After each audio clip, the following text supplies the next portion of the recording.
your story is really touching and moving, and I kind of want to, you were just talking to me about the stress of it and the day-to-day in and out, so tell me a little bit about what that is like. Well, when it's happening, when it first happens, I mean, you have your child, 20-year-old kid, in a coma, and all his organs are dying.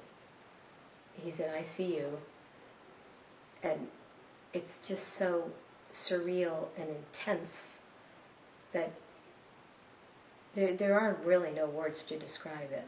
You know, I mean, if you love your child, and I think most of us do, it's really tough to deal with and see and experience it. So, you know, at the beginning, it's just a matter of survival. You want your child to survive, and you're at the mercy of the doctors, and it's total and complete chaos because you're in the hospital, you're in an intensive care, and there's a doctor literally for every organ in your child's body. You know, there's the lung, the pulmonary specialist, the cardiologist for the heart, the kidney doctor,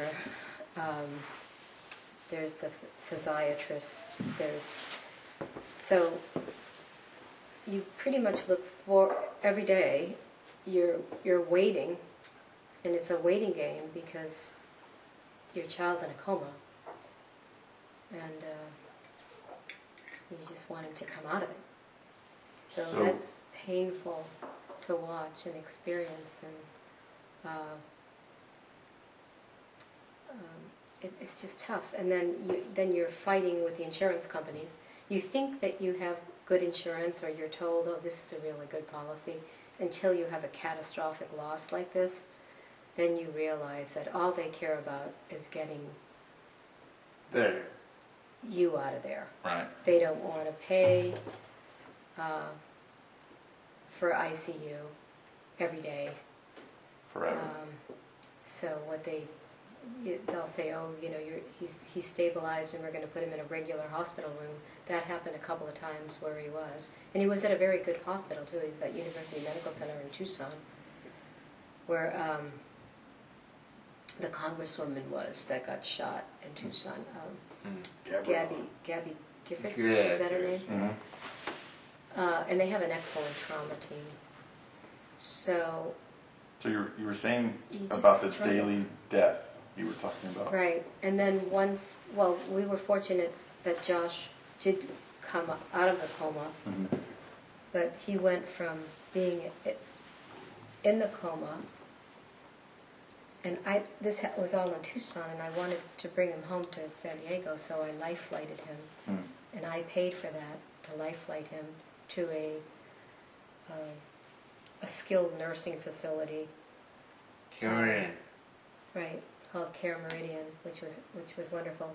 So then, when he started to wake up, but you know, you want your child to be what he was before the injury. So in that sense, it's like a death, you know, because it's a loss, you know, because Josh was so brilliant.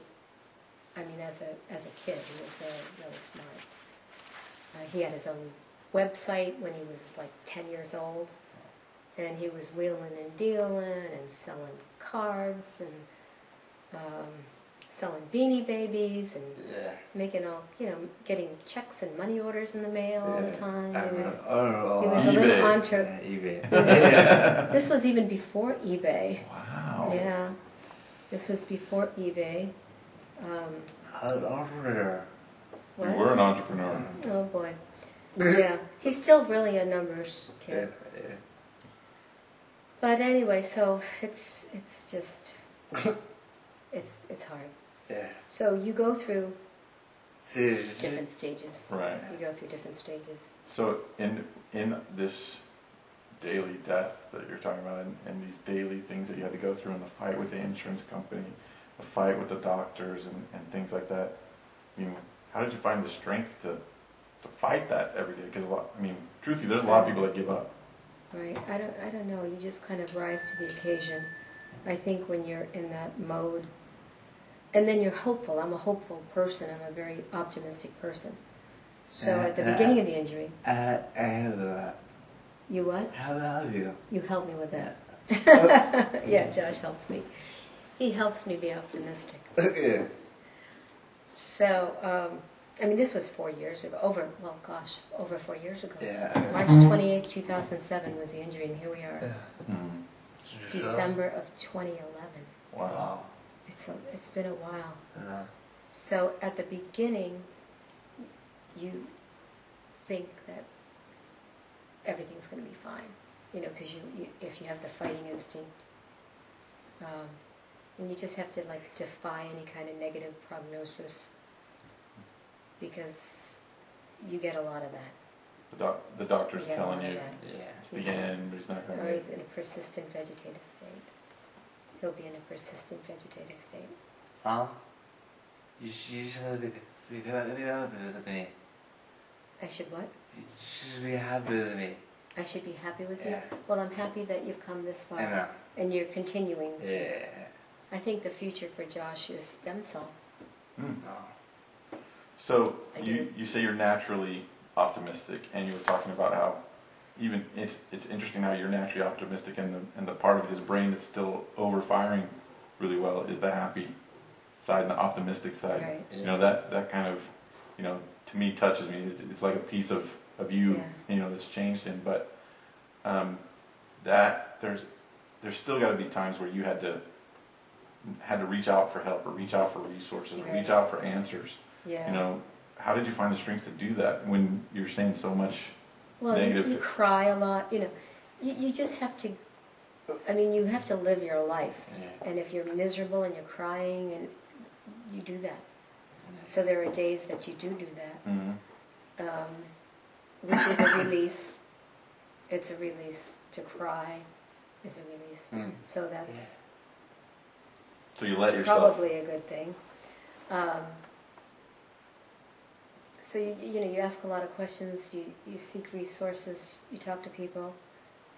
My brother is a wonderful person, and he flew from Houston, Texas, to Tucson, and we were together trying to figure things out. And he had researched the hyperbaric oxygen therapy, and he suggested that to the doctors, and they said they advised us against it,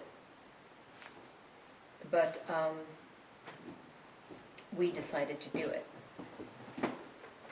So there's a book called The Oxygen Revolution. Mm-hmm. So my brother, who's really bright, had read the book, and he turned me on to it, and then I read the book.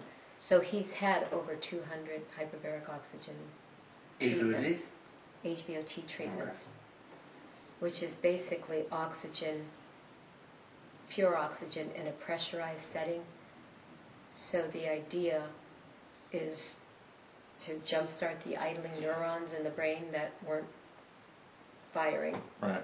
So we think that it did help Josh, because he woke up after 10 treatments, 10 hyperbaric treatments. What? When I say woke up, he spoke. Mm. And what was pretty amazing was that Josh could still read and write. But he couldn't speak. Well, he has trouble articulating now. Well, you first wake up. When you wake up from a coma, I mean, I suppose it's not like it is on television where they just like, where have I been for 20 years? When they wake up, it's very gradual. Mm. Where if they open their eyes and there's like they stare like blankly, but if the eyes move and follow you. So it's side-to-side movement with the eyes, and then it's up and down. What is it? Josh, You're funny. awake. Right. Yeah. I mean, I would do all kinds of crazy things. I would like swing a golf club.